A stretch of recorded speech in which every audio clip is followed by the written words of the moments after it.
امیر الہند ہونے کا مطلب یہ ہے کہ اب مولانا انتخابات کی بھی پالیسی طے کریں گے، الیکشن کے مسائل میں اپنی واضح رائے دیں گے، لیکن بہت ہی افسوس کی بات ہے کہ مولانا یہ کہہ دیتے ہیں کہ میرا تو سیاست سے کچھ لینا دینا ہی نہیں ہے۔ پھر یہ عمارت نہیں ہے، اس سے صدارت کہہ لیجئے کسی جماعت کی، کچھ بھی کہہ لیجئے، میرا یہ کہنا ہے جو میں نے مسلسل لوگوں تک اپنی تقریروں میں پہنچایا، جو بات پہنچائی، جو بات کہی، وہ یہ کہ امت اسلامیہ کے افراد جہاں بھی ہوں ان کے لیے لازمی ہے کہ ان کا کوئی امیر ہو۔ یہاں تک کہ حضور صلی اللہ علیہ وسلم نے یہ فرمایا کہ اگر سفر میں بھی تم جا رہے ہو، 2-3 آدمی جاؤ تو ایک کو امیر بنا لو۔ تو اب ظاہر ہے کہ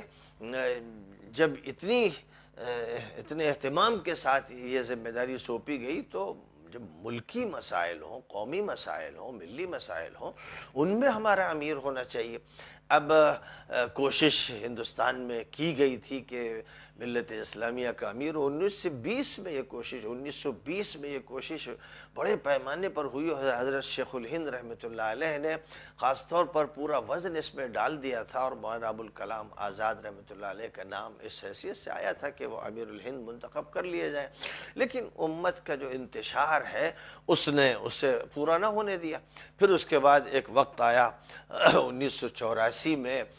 جب حضرت مولانا سید ابوالحسن علی حسنی ندوی رحمۃ اللہ علیہ پورے عالم اسلام کی ایک معتبر شخصیت، بڑی شخصیت کی حیثیت سے مانے جاتے تھے، اور ہندوستان میں مسلم پرسنل لا بورڈ کے صدر بھی، اور اسی کے ساتھ ساتھ تمام حلقوں میں سب سے زیادہ مستند اور معتبر عالم شمار کیے جاتے تھے۔ تو ہم لوگوں نے، میں نے اور مولانا مجاہد الاسلام صاحب نے ایک محضر نامہ تیار کر کے اس کا اعلان کیا تھا کہ مولانا ابوالحسن علی ندوی حسنی رحمۃ اللہ علیہ کو امیر الہند تسلیم کیا جائے،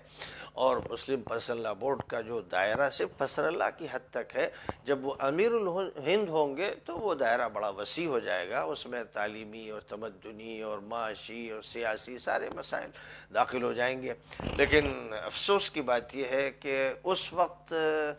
جس مسلم تنظیم نے اس کی مخالفت کی اور اس کے خلاف پوری تحریک چلائی، وہ جمعیت العلماء کی تحریک تھی، جس نے مولانا کی عمارت کو نہیں تسلیم کیا، اور مقابل میں دوسرے امیر الہند کا اعلان کر دیا گیا۔ تو اے بسا آرزو کہ خاک شدہ، بہت افسوس ہوا، اور وہ پھر مسئلہ رہ گیا۔ اب سب کچھ ہوتے ہوئے جب ابھی قریب میں یہ اعلان کیا گیا کہ مولانا محمود صاحب اور مولانا ارشد مدنی اتفاق کر رہے ہیں، اور پھر مولانا ارشد مدنی صاحب کو امیر الہند کی حیثیت سے منتخب کیا گیا، تو میں نے اپنی بڑی خوشی و مسرت کا اظہار کیا کہ الحمدللہ، چلیے مولانا ابوالکلام آزاد اگر امیر الہند نہیں ہو سکے، اور مولانا ابوالحسن علی ندوی اگر امیر الہند نہیں ہو سکے، تو مولانا ارشد مدنی امیر الہند ہو جائیں۔ ہم اس کو مانتے ہیں، لیکن بہرحال امیر الہند ہونے کا مطلب یہ ہے کہ اب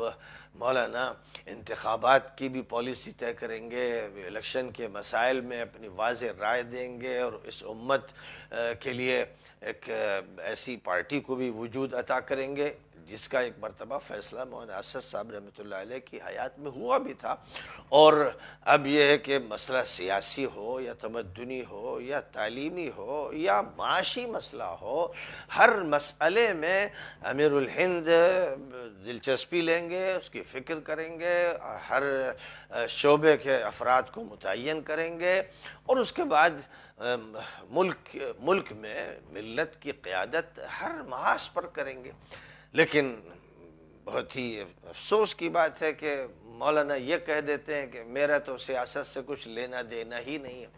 اب ظاہر ہے کہ اگر سیاست سے لینا دینا نہیں ہے تو پھر انتخاب سے بھی نہیں لینا دینا ہے، ووٹوں سے بھی نہیں لینا دینا ہے، اور کون کینڈیڈیٹ ہوگا اور کون نہیں ہوگا اس سے بھی نہیں لینا دینا ہے۔ اور اس کا مطلب پھر یہ ہوا کہ چونکہ سیاست ہی آج کل طے کر رہی ہے کہ آپ کی تعلیمی حالت کیا ہوگی، اور معاشی کیا ہوگی، اور آپ کی ملازمتوں کی صورتحال کیا ہوگی، اور ملک میں آپ کا اسٹیٹس کیا ہوگا، یہ ساری باتیں سیاست کے ذریعے طے ہو رہی ہیں، تو جب اس سے تعلق نہیں تو اس کا مطلب پھر یہ ہوگا کہ صرف مدرسے کی چار دیواری اور صرف خانقاہ اور صرف گھر، اس کے علاوہ کچھ نہیں رہ جائے گا، تو پھر یہ عمارت نہیں ہے، اس سے صدارت کہہ لیجئے کسی جماعت کی، کچھ بھی کہہ لیجئے۔ یہ میں نے تاثر ظاہر کیا کہ امیر الہند کے لفظ سے جو توقعات تھیں وہ سامنے نہیں آئیں۔